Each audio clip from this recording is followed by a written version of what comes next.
कौन से पुत्र या पुत्री की मृत्यु माता पिता से पहले हो जाती है? प्रिय श्रोतागणों, इस प्रकार की घटनाएं अक्सर हमें देखने को और सुनने को मिलती रहती हैं कि किसी पिता के सामने उसके जवान पुत्र की मृत्यु हो जाती है।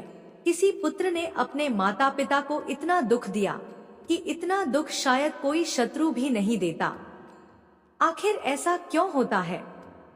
आइए जानते हैं इस कहानी के माध्यम से कि पिता से पहले पुत्र की मृत्यु क्यों हो जाती है। एक समय की बात है, हिमालय पर्वत के शिखर पर पक्षियों की एक विशाल सभा लगी हुई थी और उन समस्त पक्षियों में आपस में कुछ ज्ञान चर्चा चल रही थी।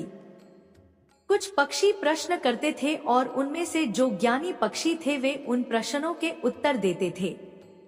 ज्ञान चर्चा होते होते एक प्रश्न ऐसा खड़ा हो गया जिसे सुनकर के सारे पक्षी सोच में पड़ गए, और वह प्रश्न यह था कि मृत्यु लोक में कुछ पुत्रों की मृत्यु पिता से पहले क्यों हो जाती है और कुछ पुत्र माता पिता को दारुण दुख क्यों देते हैं। ऐसा क्यों होता है? जिस पिता की आंखों के सामने ही उसके जवान पुत्र की मृत्यु हो जाए, उस पिता को कितना दुख होता होगा। होना यह चाहिए कि पहले पिता की मृत्यु हो और पुत्र ही पिता का दाह संस्कार करे, लेकिन कई बार कुछ अभागे पिता को अपने हाथ से अपने पुत्रों का अंतिम संस्कार करना पड़ता है। ऐसी स्थिति में एक पिता जीवित ही मृत्यु के समान कष्ट भोगता है। कई बार कुछ बेटे अपने माँ बाप के साथ शत्रु जैसा व्यवहार करते हैं, उन्हें मारते पीटते हैं, उनकी देखरेख नहीं करते, उन्हें तन्हा छोड़ देते हैं। प्रिय श्रोताओं, समस्त पक्षियों में यही चर्चा चल रही थी। किसी के समझ में नहीं आ रहा था कि आखिर ऐसा होता क्यों है। विषय बहुत ही महत्वपूर्ण था। तभी पक्षीराज गरुड़ का उस सभा में आगमन होता है। पक्षीराज गरुड़ एक बूढ़े गिद्ध का रूप धारण करके आते हैं और एक जगह पर बैठ जाते हैं। सभी पक्षियों ने खड़े होकर के उनका अभिवादन किया। गरुड़ जी कहने लगे कि हे पक्षियों, आखिर आपके बीच में किस बात पर चर्चा चल रही है? किस बात को लेकर आप इतनी उलझन में हैं? तब उनमें से एक पक्षी खड़े होकर के कहता है, गिद्ध महाराज, हम यह जानना चाहते हैं कि हमारे बीच में आज का जो संवाद है वह यह है कि पिता से पहले पुत्र की मृत्यु आखिर क्यों हो जाती है। तो पक्षीराज गरुड़ कहने लगे कि हे पक्षियों, सनातन धर्म शास्त्रों के अनुसार आपका यह जीवन पिछले जन्म पर आधारित होता है, और यह भी जरूरी नहीं है कि पूरा जीवन ही पिछले जन्म पर आधारित हो, लेकिन पिछले जन्म का हमारा कुछ हिसाब किताब अगर बाकी रह जाता है तो वह हमें इस जन्म में पूरा करना पड़ता है। प्रिय श्रोताओं, पहले हमें यह समझना होगा कि हमारा कर्म ही हमारी गति तय करता है, अर्थात आपके द्वारा किया गया कर्म ही आपके भविष्य को निर्धारित करता है। गरुड़ कहते हैं, पक्षियों, कर्म भविष्य को निर्धारित करता है और कर्म 4 प्रकार के होते हैं। नंबर 1 संचित कर्म, नंबर 2 प्रारब्ध कर्म, नंबर 3 आगामी कर्म और नंबर 4 वर्तमान कर्म। इन चारों कर्मों का अलग अलग फल होता है। इनमें से जो संचित कर्म होते हैं वह हमारे अगले जन्म में हमारे साथ रहते हैं और उन्हीं कर्मों का फल हमें कभी कभी दुख और सुख के रूप में भोगना पड़ता है। मृत्यु के बाद यह भौतिक शरीर तो नष्ट हो जाता है, लेकिन जो सूक्ष्म शरीर होता है वह जन्म जन्मांतर तक आत्मा के साथ जुड़कर रहता है, और हमारे जितने भी सगे संबंधी होते हैं वे सभी किसी ना किसी कारण बस हमारे साथ आते हैं। कभी किसी जन्म में, कभी किसी जन्म में, वे सब हमारे कर्म का हिसाब चुकाने के लिए अलग अलग रूपों में आते रहते हैं। बूढ़े गिद्ध की बात सुनकर समस्त पक्षी कहने लगे, हे पक्षी राज, आपकी यह बात हमारी समझ से परे है, थोड़ा और सरल भाषा में हमें समझाइए।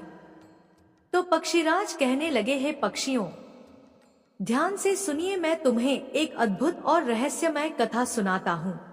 इस कथा के माध्यम से आपको यह जवाब मिल जाएगा कि पुत्र की मृत्यु पिता से पहले क्यों हो जाती है। सभी पक्षी चुपचाप बैठ जाते हैं और पक्षीराज गरुड़ कथा सुनाना आरंभ करते हैं। गरुड़ कहने लगे, हे पक्षियों, एक गांव में एक किसान रहता था। उसके परिवार में उसकी पत्नी और एक लड़का था। कुछ सालों के बाद किसान की पत्नी की मृत्यु हो जाती है।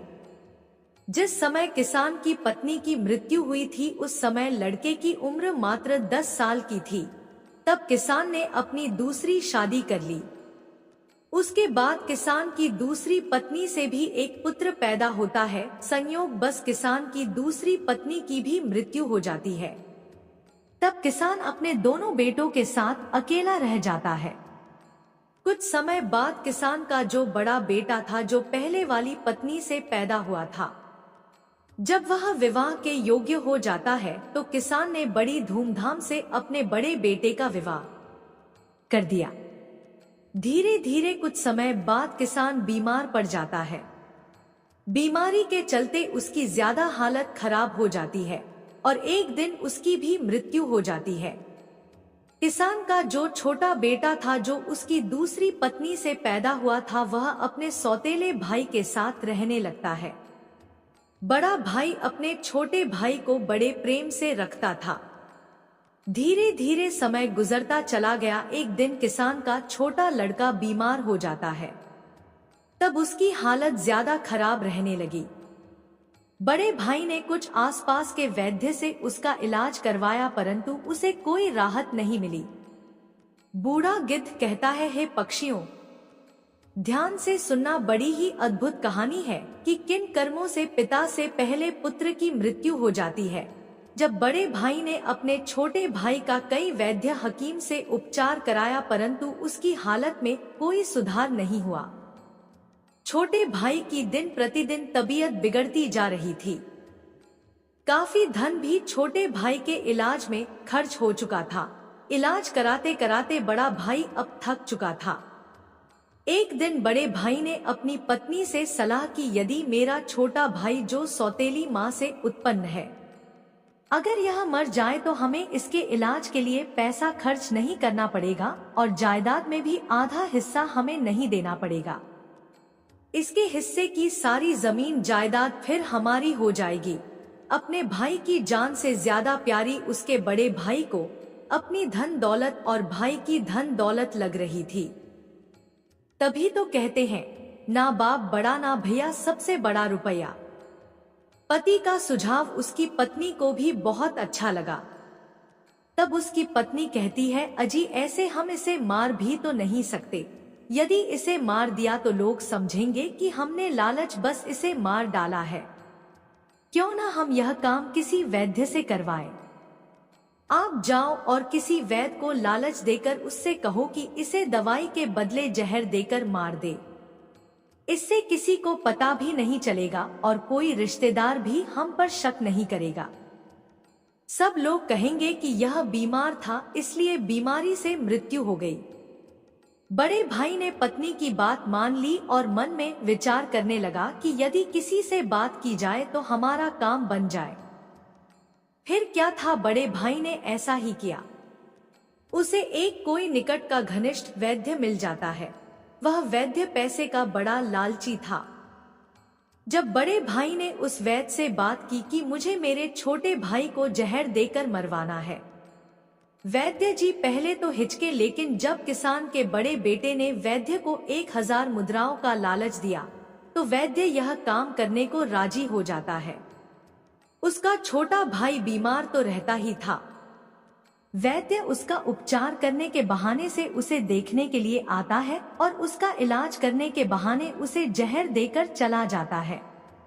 जहर के प्रभाव से तत्काल उसकी मृत्यु हो जाती है। अपने छोटे भाई की मृत्यु पर वे दोनों पति पत्नी बहुत खुशी मनाते हैं। सोचने लगे, अब तो रास्ते का कांटा निकल गया। इसके हिस्से की सारी जमीन जायदाद पर अब हमारा अधिकार हो गया है। वे दोनों बहुत प्रसन्न होते हैं। और याद रखना भक्त गणों, जो खुशी दूसरे के दुख की बुनियाद पर होती है, जो धन दूसरों की हिंसा करके कमाया जाता है, वह धन कभी आपको सुख नहीं दे सकता। और जो लोग दुख देकर सुख पाने की कामना करने वाले होते हैं, उनके यहाँ एक दिन महाभयानक दुख आता है। बूढ़ा गिद्ध कहता है, हे पक्षियों, इस प्रकार बड़े भाई ने अपने छोटे भाई को मार डाला और उसकी सारी धन संपत्ति पर अपना अधिकार जमा लिया। किसी रिश्तेदार को भी इस बात का संदेह नहीं हुआ। रिश्तेदार तो यह सोच रहे थे कि यह कितना अच्छा भाई है, अपने सौतेले भाई का कितना उपचार कराया, कितनी देखभाल की, कितनी सेवा की, पर बेचारा उसे बचा नहीं सका। क्या करता, रोग ही ऐसा असाध्य था। बेचारे की मृत्यु हो गई। दुनिया वालों को क्या पता था कि वह मरा नहीं बल्कि उसे मारा गया है। बड़ा भाई पूरे विधि विधान से उसका अंतिम संस्कार भी कर देता है। धीरे धीरे समय निकलता चला गया। फिर गिद्ध कहता है, हे पक्षियों, कुछ महीनों के पश्चात उस किसान के बड़े लड़के की पत्नी को एक लड़का पैदा होता है। बेटे की खुशी में दोनों पति पत्नी बहुत प्रसन्न होते हैं। बड़ी धूमधाम से उस लड़के का जन्मदिन मनाया जाता है।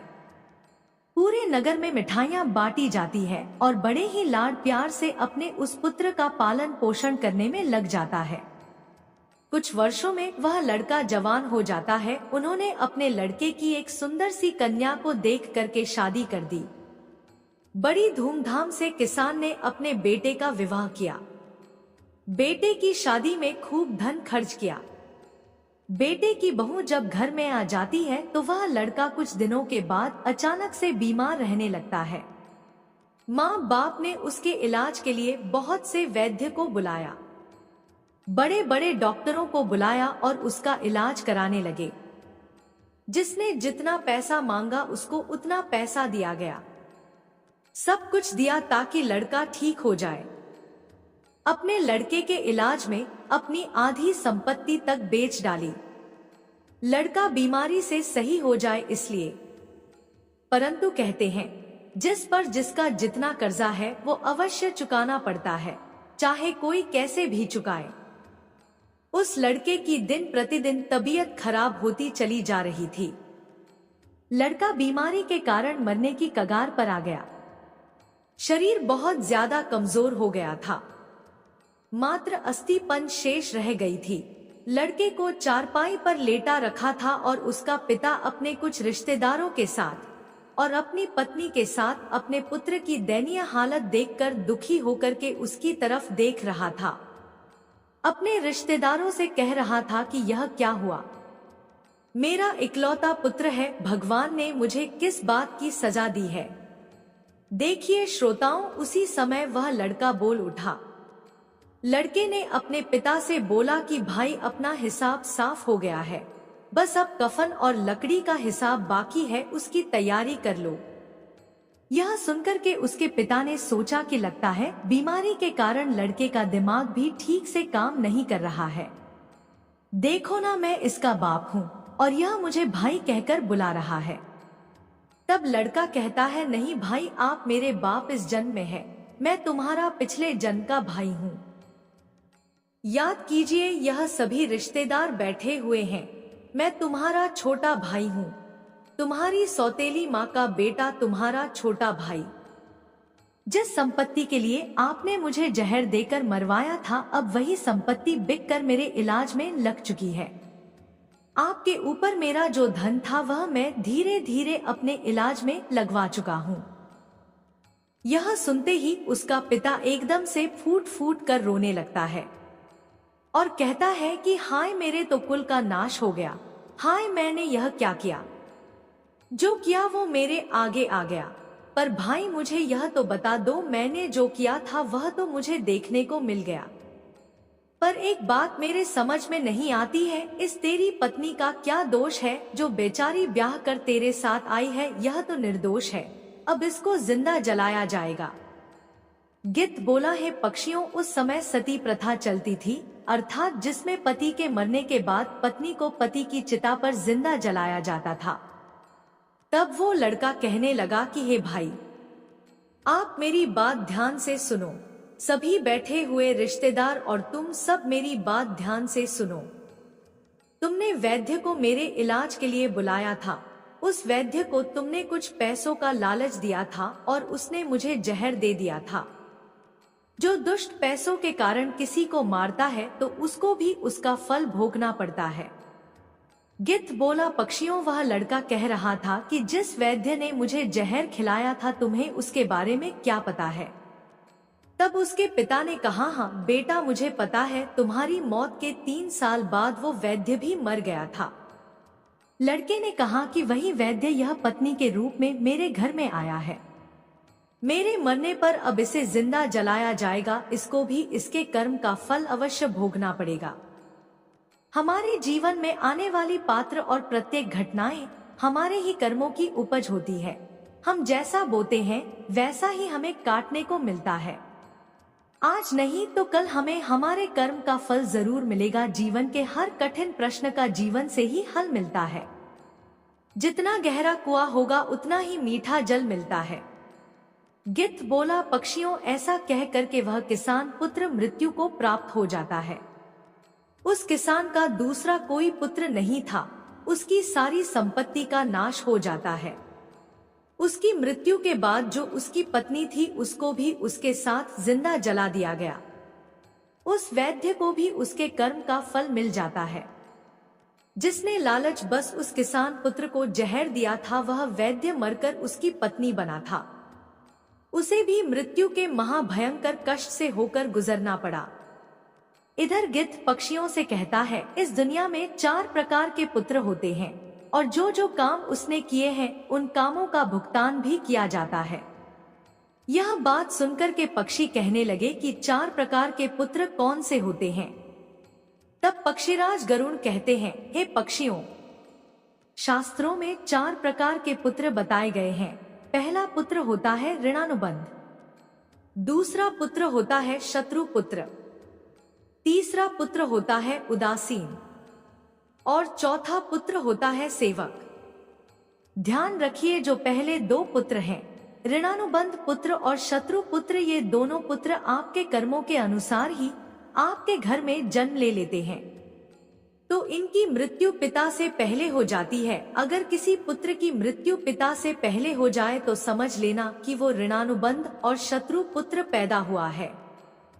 प्रचलित मान्यताओं के अनुसार यदि आपने अपने पूर्व जन्म में किसी को किसी भी प्रकार का दारुण दुख पहुंचाया है और वह व्यक्ति आपसे किसी भी तरह का बदला लेना चाहता है, लेकिन वो किसी कारण बस बदला नहीं ले पाया क्योंकि वो कमजोर था और वह इसी तरह तड़प तड़प कर मर जाता है, तो निश्चित मानिए वह व्यक्ति इस जन्म में आपका पुत्र बनकर लौटेगा और फिर वह अपना बदला पूरा जरूर करेगा और आपको अपने ही पुत्र की मृत्यु देखनी पड़ेगी।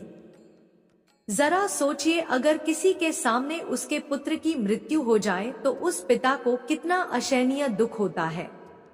इसका मतलब यह होता है कि यदि आपका पुत्र आपको मृत्यु तुल्य कष्ट दे रहा है तो समझ लेना कि आपके पिछले जन्म का वह शत्रु हो सकता है या वह व्यक्ति हो सकता है जिसको आपने कभी मृत्यु तुल्य कष्ट दिया होगा। ऐसी संतान आपके जीवन को हर तरह से कष्टों से भर देती है, आपका जीवन नर्क बना देती है। ऐसी संतान आपको मारती है, सताती है, आपके धन संपत्ति को कुकर्म के माध्यम से बर्बाद कर देते हैं और एक दिन आपको भीख मांगने पर मजबूर कर देते हैं। तो पक्षियों, इस तरह से पिता से पहले वही 2 पुत्र मरते हैं जो ऋणानुबंध होते हैं और जो पुत्र शत्रु होते हैं। अपने कर्मों का लेखा जोखा पूरा करने के लिए किसी के यहाँ आकर के जन्म धारण करते हैं। भगवान श्री कृष्ण ने अर्जुन से गीता में स्पष्ट कहा है कि हे अर्जुन, इस संसार में जितने रिश्ते नाते हैं वे सभी पिछले कर्मों के अनुसार प्राप्त होते हैं। इस महाभारत में जितने भी तुम्हें तुम्हारे सगे संबंधी दिखाई दे रहे हैं, ये सभी तुम्हारे और इनके पिता का लेखा जोखा है। हे अर्जुन, तुम पूर्व जन्म में जब धर्म के पुत्र थे और मैं तुम्हारा बड़ा भाई था नारायण और तुम मेरे छोटे अनुज थे, उस समय तुमने इस दुर्योधन को पराजित किया था। उस समय दुर्योधन ने हार का बदला लेने के लिए यह प्रतिज्ञा कर रखी थी कि हे अर्जुन, मेरे सामने जब भी तू आएगा तब मैं तुझसे बदला लूंगा। हे अर्जुन, प्राणी को अपने कर्म का फल भोगना पड़ता है। जिसका जिस पर कर्जा होता है वह उसको 100 जन्मों के बाद भी चुकाता है। और यही बात भगवान श्री कृष्ण ने पितामह भीष्म से कही थी। यह बात महाभारत काल की है। महाभारत का भीषण युद्ध समाप्त हो चुका था। विजेता पांडव सहित श्री कृष्ण शरशय्या पर पड़े पितामह भीष्म का आशीर्वाद लेकर लौटने लगे तो पितामह ने श्री कृष्ण को अपने पास बुलाया। कृष्ण पास आए तो पितामह भीष्म ने उनसे पूछा, हे मधुसूदन, मैं अपने किस कर्म की वजह से नुकीले तीरों से बनी इस शैया पर असहाय कष्ट भुगत रहा हूँ? श्री कृष्ण ने मुस्कुराते हुए पूछा, क्या आपको अपने पिछले जन्मों के कर्म याद हैं? पितामह बोले, पिछले 100 जन्म मुझे याद हैं और इनमें मैंने कभी किसी का बुरा नहीं किया। श्री कृष्ण ने उनसे सहमति जताते हुए कहा, यह सही है कि 100 जन्मों में आपने ऐसा कुछ नहीं किया। यह 101वें जन्म की बात है। उस जन्म में भी आप एक युवराज थे। एक बार जंगल से गुजर रहे थे। एक पेड़ के नीचे कुछ देर आराम करने के बाद आप चलने लगे तो ऊपर से एक करकैंटा अर्थात कई पैरों वाला एक कीड़ा आपके घोड़े की गर्दन पर गिरा। आपने अपने तीर से उसे उठाकर पीछे की ओर फेंक दिया। वह करकैंटा पीछे बेर की कटीली टहनी पर पीठ के बल गिरा। बेर के कांटे उसकी पीठ में धंस गए। बेचारा करकैंटा कांटों से निकलने की जितनी ही कोशिश करता, कांटे उसे उतना कष्ट देते। करकैंटा उसी अवस्था में कई दिन जीवित रहा। उसकी तकलीफ आपके नाम दर्ज हो चुकी थी, लेकिन आपके पुण्य कर्म इतने प्रबल थे कि वह पाप फलित नहीं हो पा रहा था। इस बात को सुनकर भगवान श्री कृष्ण से पितामह बोले, फिर आज क्यों? पितामह के इस सवाल पर श्री कृष्ण ने उन्हें बताया, दुर्योधन की सभा में जब द्रौपदी का चीरहरण हो रहा था तब आप उसे बचाने में समर्थ थे। इसके बावजूद भी आपने दुर्योधन को रोकने की कोई कोशिश नहीं की। इससे आपका सारा पुण्य क्षीण हो गया और 101वें जन्म पहले के इस पाप को फलित होने का मौका मिल गया। जब हम जन्म लेते हैं या फिर जब हम गर्भ में रहते हैं, तब हम उस ईश्वर से यही प्रार्थना करते हैं कि इस पुनर्जन्म के बंधन से इस बार हमें मुक्त करे। इस बार जन्म लेने के उपरांत हम अच्छे कर्म करेंगे, लेकिन जन्म लेने के उपरांत हम उन बातों को भूल जाते हैं, मोह माया के वश में हो जाते हैं। कर्म के फल कभी न कभी मिलते ही हैं। इसलिए पृथ्वी पर निवास करने वाले प्रत्येक प्राणी व जीव जंतु को कर्म का फल भोगना ही पड़ता है और कर्मों के अनुसार ही जन्म होता है। कभी किसी प्राणी को नहीं सताना चाहिए, भले ही वह छोटा सा कीड़ा ही क्यों न हो। इस संसार में 4 तरीके के पुत्र बताए हैं। जो 2 तरह के पुत्र होते हैं, ऋणानुबंध और शत्रु पुत्र, जिसके हम कर्जदार हैं। किसी का कर्जा हमने खाया है या किसी के पैसे लिए हैं और वो पैसे वापस नहीं दिए तो वह पैसे हमें चुकाने पड़ेंगे। यदि इसी जन्म में चुका दिए तब तो बहुत अच्छा है, और यदि वह दूसरे जन्म में चले गए तो आपको भी यही दारुण दुख झेलने को मिलेगा। वह पुत्र के रूप में जन्म लेगा या भाई के रूप में जन्म लेगा या आपके प्रिय किसी सगे संबंधी के रूप में जन्म लेगा, या फिर आप गधा बनेंगे या बैल बनेंगे या कुत्ता बनेंगे और किसी न किसी रूप में आप उन पैसों को चुकाएंगे। आपको कर्ज तो जरूर चुकाना पड़ेगा। यही शाश्वत विधान है, यही प्रकृति का नियम है।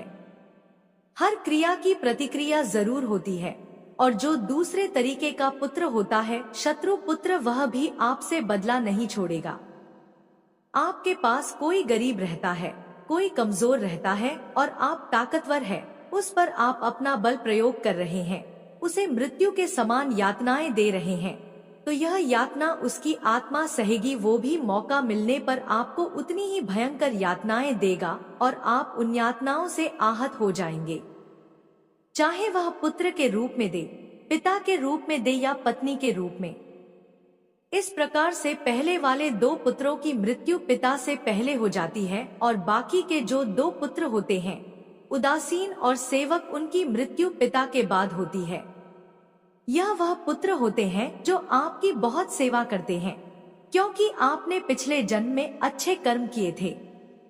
यानी कि पिता पुत्रों की मृत्यु नहीं देखता। तो हमेशा हमें ध्यान रखना चाहिए कि किसी का कुछ भी उधार या उपकार हम ना ले, अगर ले तो फिर उसका वापस कर दे। दूसरी बात, किसी को इतना परेशान भी नहीं करना चाहिए कि वह हमसे कमजोर है और हम उसको मृत्यु के समान यातनाएं दे रहे हैं, तो वो भी मौका मिलते ही आपसे अपना हिसाब किताब जरूर चुकाने आएगा। अब तो आप समझ ही गए होंगे कि कौन से पुत्रों की मृत्यु पिता से पहले हो जाती है और कौन से पुत्र माँ बाप को कष्ट देने के लिए आते हैं।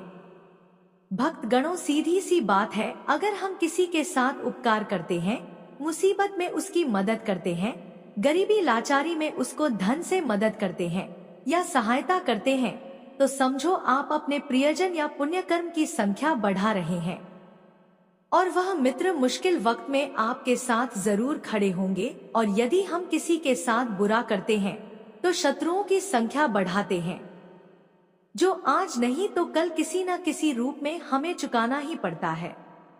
जय श्री कृष्णा। अगर वीडियो पसंद आई तो हमारे चैनल को सब्सक्राइब करें।